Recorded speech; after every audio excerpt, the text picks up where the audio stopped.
Let us try to print this Canon. Who? This is a print in place Canon. Let's try it on Creality Ender 3. Let's try this print in place Canon with fully functional with 3 Canon balls. Let us slice it, how much times it takes to print. Let's see. I have used brings and almost it is taking 2 hours 33 minutes to print. Okay, let us try in a 3D print. So here is our print in place Canon. Let us, oh, it's perfect. Let's see whether it is in working condition or not. Here is the Canon.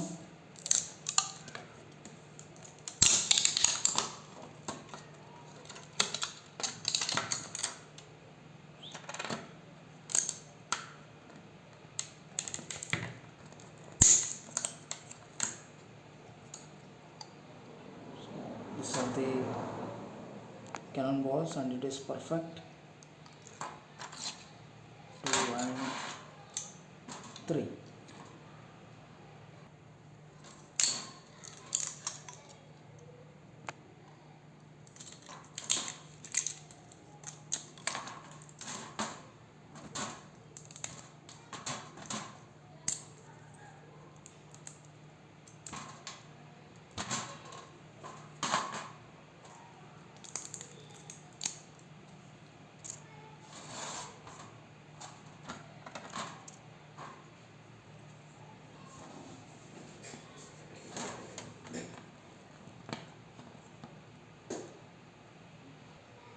Here is our Canon ready. Upload. With the help of the spring, it will move, just kick back, and it is working. This is the Canon model of Canon. These are fully functional with a loaded spring, inbuilt loaded spring, and it is fine working.